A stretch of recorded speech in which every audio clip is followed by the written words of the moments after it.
What we're talking about is AI isn't the threat, complacency is.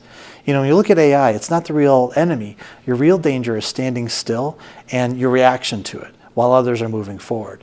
That's what the disruptor is. It's not the technology. So think about, Kodak had digital photography. Even Blockbuster had streaming. That's something we all forget about when we tell that story, right? But they didn't move, and that's the pattern. AI is like electricity in the 1900s.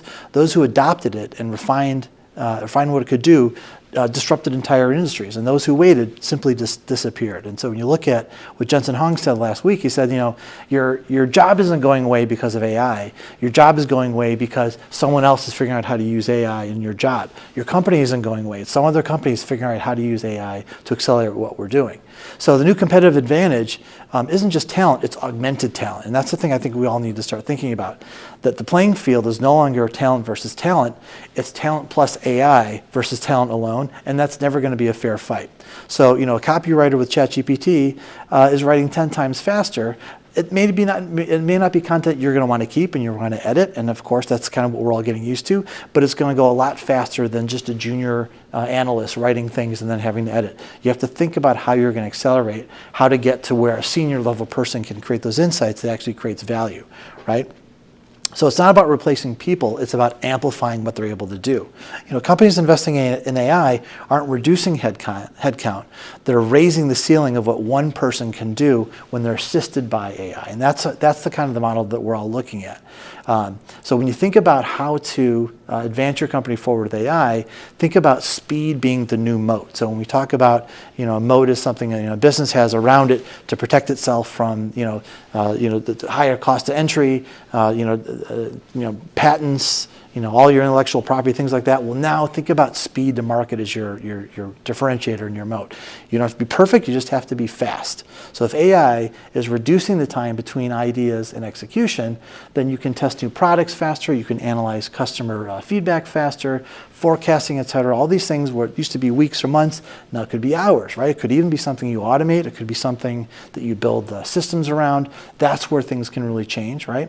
So AI, if it's reducing the time between idea and action, you've got a real advantage, right? So now we're talking about new products, we're talking about forecasting, all these things. This is when it's really going to change. And companies that ship fastest are going to learn the fastest. And this is like a classic software model where what you're really trying to do is if we can get something out there and learn from what worked or didn't work, get feedback from people, we'll iterate faster. And I know we've worked with companies where it takes months and months and sometimes up to a year to make a decision about what to do.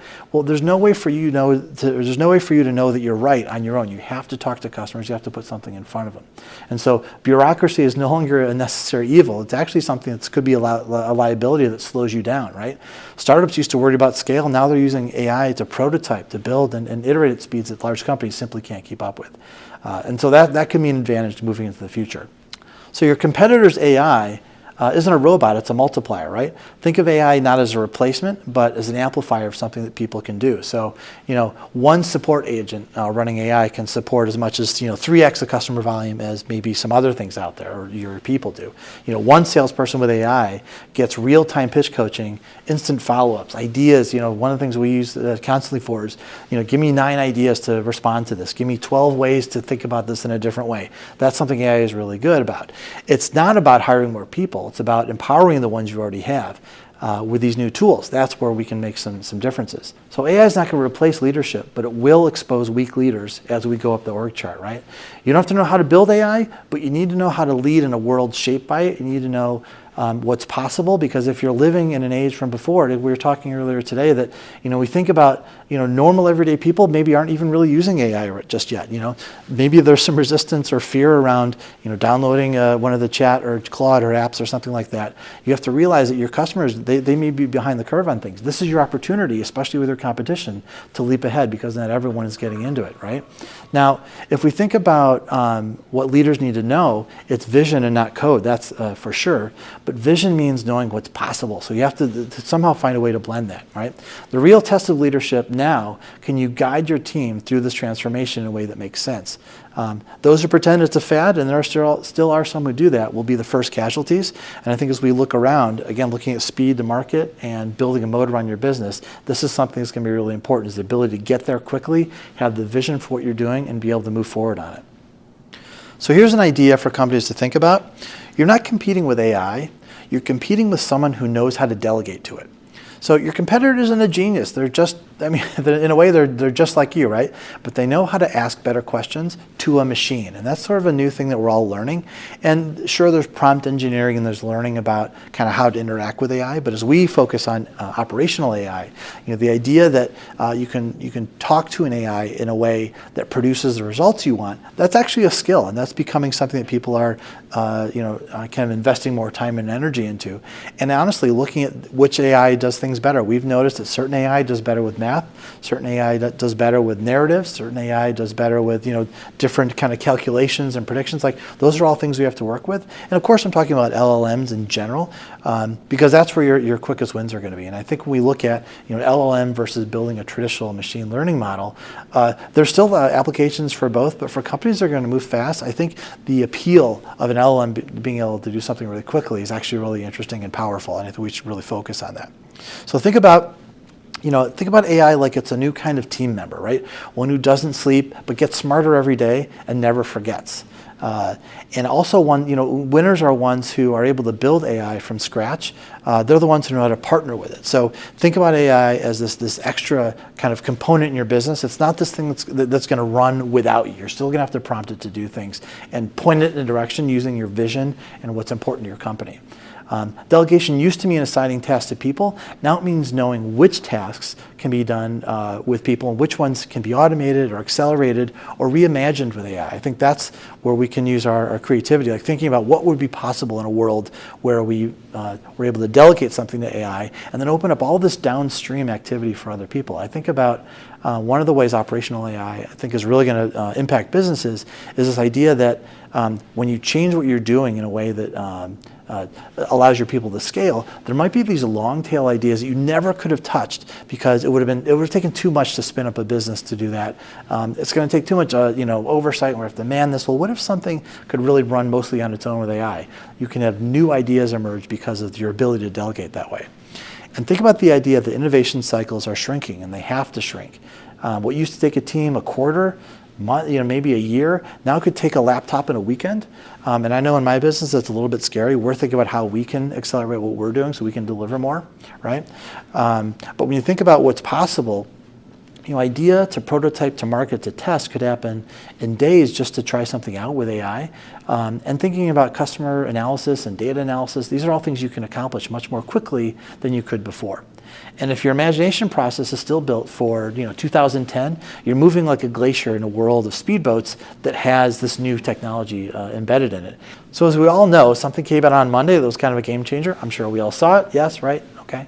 That's going to happen all the time. Get used to that. Get used to Mondays coming in and something crazy happen, right?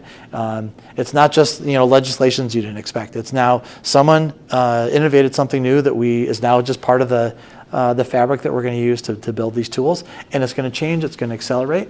We were talking earlier today about a year ago, 2 years ago, the problem might have been compute. It might have been power. It might have been storage. All these things, and then they just go away.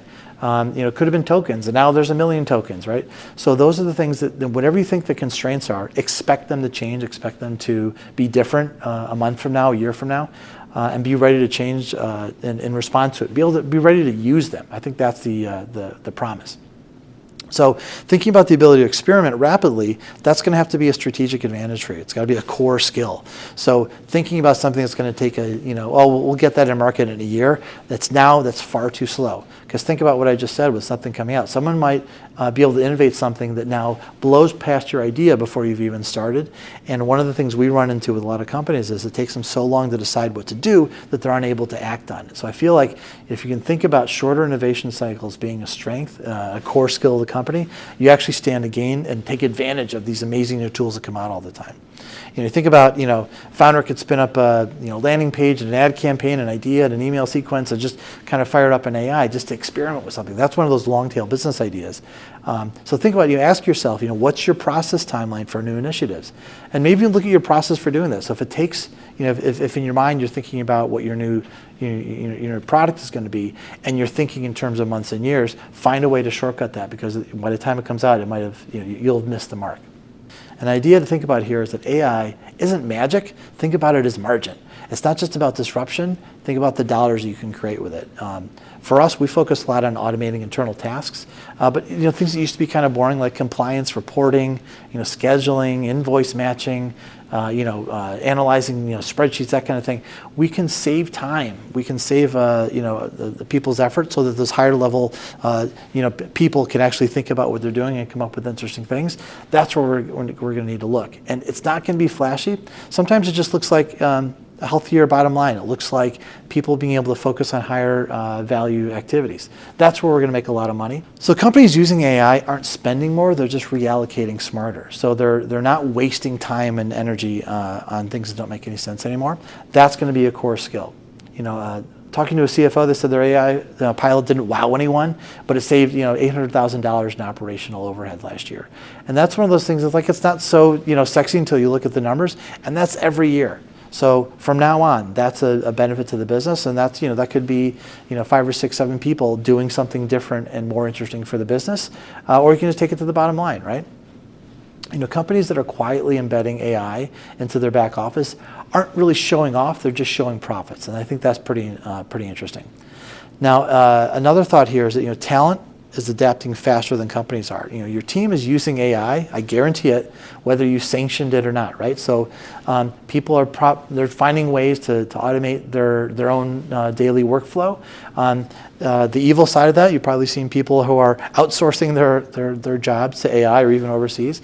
So think about a way to look at how you're using AI within your company in a way that's collaborative and there's some guardrails on it, right? So smart and ambitious companies are already using ChatGPT and Notion and Midjourney because they have to keep up, right? So you have to figure out a way to do it in a way that if you don't support their experimentation, they're going to do it anyways. They're going to do it in the shadows, or they're going to leave it for someone who they're going to leave you for someone who does. And I think that's what people are looking for. Because think about it, if you're an employee and you could probably automate this, and your company has told you no, you can't. That might be one of the final straws that makes you go back on the job boards and look for something more interesting for a company that's more progressive, right?